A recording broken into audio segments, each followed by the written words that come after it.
Hey there, race fans. It's Race Day Top 5 with me, Frank 5. The NASCAR season is officially underway after the completion of the Daytona 500, the 62nd running of the Great American Race. And it took 2 days to complete because Mother Nature came in after 20 laps on Sunday. We won the rest of the race, plus a little more in overtime yesterday. We saw great racing.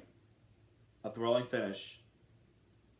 But obviously, we all know what the big story is other than the winner. The big story is obviously what happened. But we're still going to talk about this today, so let's get started. Number 1, Denny Hamlin captured his third Daytona 500 victory yesterday, winning it over Ryan Blaney, Chris Buescher, David Reagan, and Kevin Harvick. Denny Hamlin also made NASCAR history yesterday by becoming the next driver in line to win back-to-back Daytona 500s. The last driver to do that, Sterling Marlin in 1994 and 1995. Hamlin won last year's race and he won yesterday's race. He had a very strong race car, especially overcoming a little adversity pre-race before the race started on Sunday, as he failed pre-race inspection twice and had to start at the tail end of the field. His car chief was ejected. But I had a feeling that Denny Hamlin wouldn't be at the back for that long because he's aggressive and he wanted to get to the front. He and the Toyotas had a plan. They stuck in the back for quite some time. Then they drove to their way to the front. Hamlin won stage 2. He put himself in a good position the last 2 restarts despite all the Fords around him. And he's able to capitalize by winning the Great American Race, winning it in the second closest margin of victory in the Daytona 500 ahead of Ryan Blaney by 1/100th of a second. The last time that happened, finished that close, 2016, and it was Denny Hamlin again who edged Martin Truex Jr. out. Congratulations to Denny Hamlin and the entire Joe Gibbs Racing crew. They deserve a lot of credit. Number 2, the bigger story, obviously, and this is where, I'm just going to let out how I feel about this. The big story behind Denny Hamlin coming to the checkered flag was Ryan Newman. As Ryan Newman leading off of turn number 4 and his Roush Fenway number 6 Ford, Ryan Newman was in a position to win his second Daytona 500 till Ryan Blaney in the number 12 tapped the back bumper of Ryan Newman, sending him around into the wall and upside down, and then was hit once again on the driver's side by Corey LaJoie, who had no place to go, and I'm going to talk about that in a moment. And Ryan Newman went through the air, finished 9th, but skidded to a halt and was left upside down on his roof past the start-finish line. Medical crews and safety workers got straight to Newman's car right away, and the mood around that car did not look good at all. It was a very serious crash. There was no radio communication, no response to his crew saying that he was okay, and there was black screens placed around Newman's car. Workers were trying to extract him from the car. And sometimes that can mean it's not good or it's very serious, and we do not want kids or any fans to see this right now. We have to let the safety crews tend to the 6 car. The safety crews extracted Newman from the car and took him to a local hospital. And they have him currently at Halifax Medical Center. At 10 p.m. last night, NASCAR President Steve O'Donnell, or one of the NASCAR chairmen, Steve O'Donnell, came out and delivered a speech on Press Pass online, and I have the speech currently right here on my phone that I'm going to read.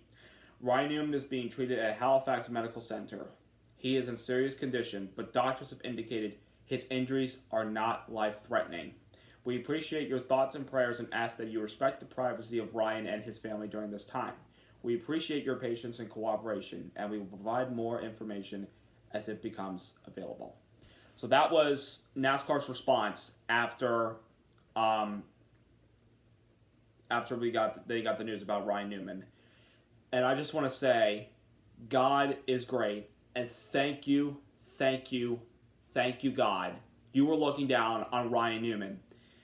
The injuries are not good, it sounds like, but the good thing is they're not life-threatening, and Ryan Newman is still alive. And I just want to say, this is why NASCAR racing is perhaps one of the most dangerous racing in all sports. It may be the most dangerous sport ever. I mean, all people can make a case. IndyCar and Formula One have also had their tragedies. Yes, they're scary. Motorsports is perhaps one of the scariest sports in the world because of these speeds, and these drivers put their lives at the risk of severity, like serious injury or worse, and they just drive out there and they want to be race car drivers. But sometimes this is the price that they could pay, and this is how dangerous racing is. NASCAR's made multiple improvements over the last couple years with safety for the drivers. They want it to be fun and competitive, but they also want the drivers to be safe.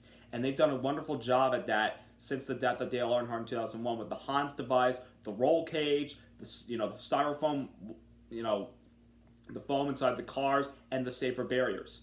But sometimes stuff like what we saw yesterday are a true example as how dangerous the sport is. No matter how much we've improved in safety, it still can be very, very dangerous.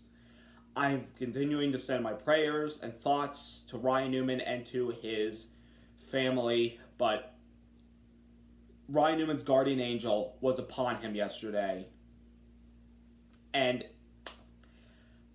I'm just thankful that Ryan Newman's alive.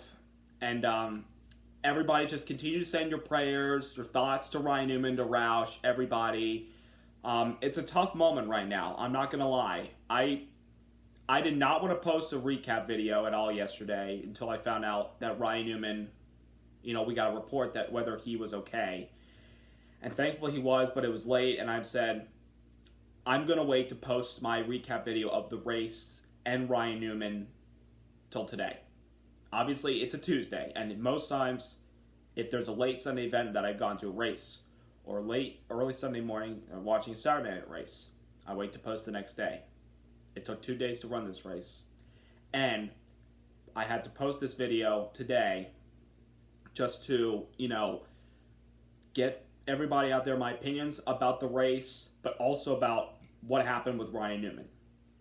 And honestly, again, I'm thankful that Ryan Newman is alive, and I hope that he is doing well, and I continue to send my prayers and thoughts to Ryan Newman and the family.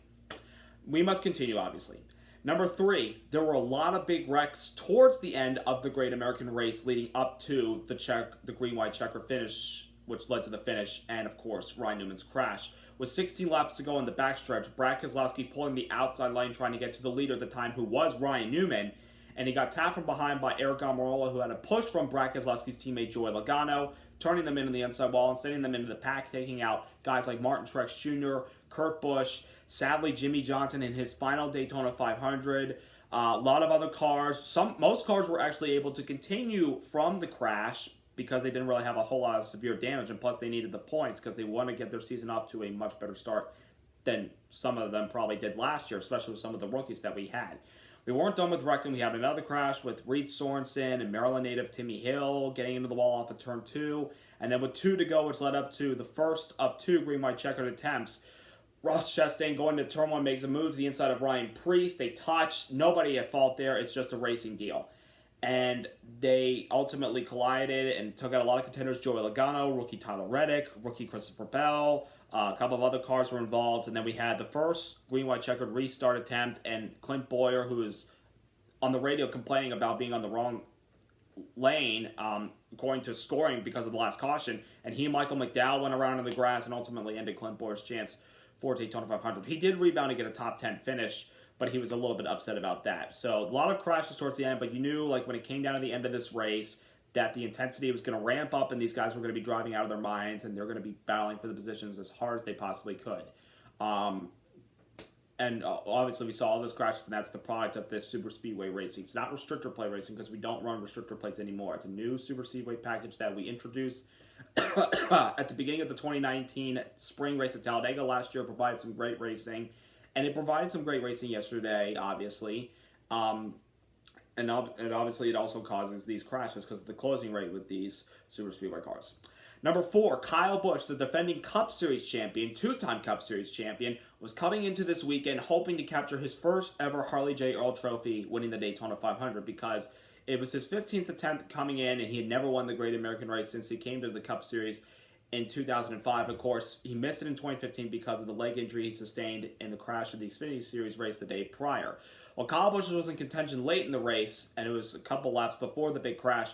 But before the big crash, with about 18 laps to go, Kyle Busch's motor blew up. I mean, this guy is got a Daytona 500 curse. Like Tony Stewart, Mark Martin, and Carl Oates have having very fast cars and coming oh so close to win that Great American Race, but not close enough. So, I mean, Kyle says, I'm more than capable in these next 10 or 12 years to win the Great American Race. And maybe he is. I mean, he's 34 years old. I mean, he could still get the job done. But the clock's ticking, and we got a lot of young guns coming up. So, Kyle Busch, you're going to have to wait till next year. And right now, his focus is to go win the championship. And number 5, pole sitter Ricky Stenhouse Jr. had a very fast car coming into Speedweeks. A new team with JTG Doherty Racing went out and won the pole for the Great American Race the previous Sunday, had a very fast car in the duels, and had a very fast car in the Daytona 500 yesterday. But, of course, when it comes to super speedway racing, Ricky Stenhouse Jr. causes controversy. And he caused a little controversy towards the end of Stage 1 on the backstretch when he closed in really hard on the back bumper of William Byron, and he hit Byron and turned Byron around and sent Byron into the inside wall and ultimately ended his Daytona 500 finishing 40th, the last car of the race. And Byron was a little upset about Ricky Stenhouse Jr., Ricky Stenhouse Jr. saying that, he probably was looking through the back window more than he was looking through his windshield. So, and he has to learn from that. So, I don't know what to say about that. I mean, it's a racing deal, but this is what happens when you race around Ricky Stenhouse Jr. in super speedways.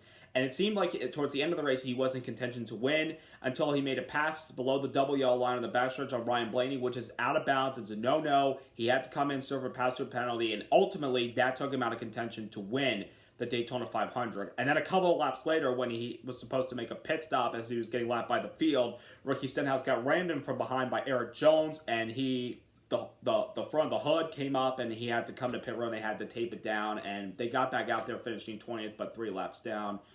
So it was a good speedway for Ricky Stenhouse Jr. up until the end of yesterday's race in the closing laps with the double yellow line out of bounds penalty and getting rammed behind by Eric Jones coming into pit road. So those are the top stories from the Great American Race. Driver recap, Chase Elliott, 17th place finish, just like last year. We finished the race on the lead lap. Won Stage 1, had a very fast race car, and based on the points he accumulated from finishing in the top 10 in both stages, winning Stage 1, 7th in Stage 2, 17 points, 14 points actually, added to, the points where a driver gets for a certain position, that points are awarded to that certain position, 34 points in total. We leave the Daytona 500 7th in the points, and if the playoffs started, obviously we would be in. Still a long season to go, but it's an okay start for Chase Elliott to start the season.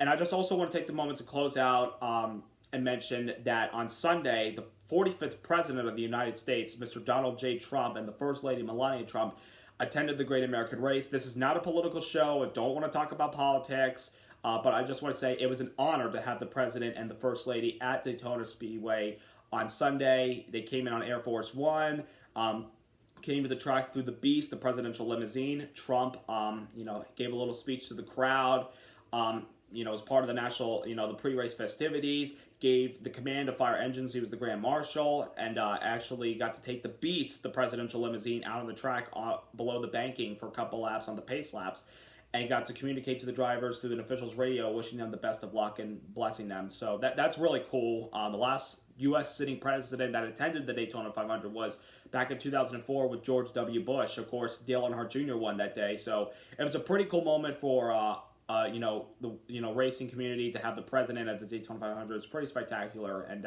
I'd just like to say to President Donald Trump, thank you so much for attending. Thank you to the First Lady Melania, and it was an honor to have you guys at the Speedway. And President Trump also sent a tweet after yesterday's race wishing prayers to Ryan Newman, which Mr. President, thank you for sending your prayers and thoughts to Ryan Newman and his family. And I also want to close up by saying Ryan Blaney and Corey LaJoie did absolutely nothing wrong because Newman was blocking Blaney. They should not be at fault. Nobody should be at fault right now. It was a racing deal, and it was an unfortunate racing deal. But thankfully, Ryan Newman is alive with us today. So, the 500 has come to an end. And the NASCAR community must continue on as we head on to Las Vegas Motor Speedway to start the second race of the season with the 550 horsepower package that was introduced last year for the mile and a halves. We shall see how the racing goes. We'll see who is able to carry the momentum going in these next few weeks. Can Denny Hamlin carry momentum from his victory in the Daytona 500 to next week? We shall see what happens. So I'm going to close off. Subscribe, like. Congratulations to Denny Hamlin on his third Daytona 500 victory.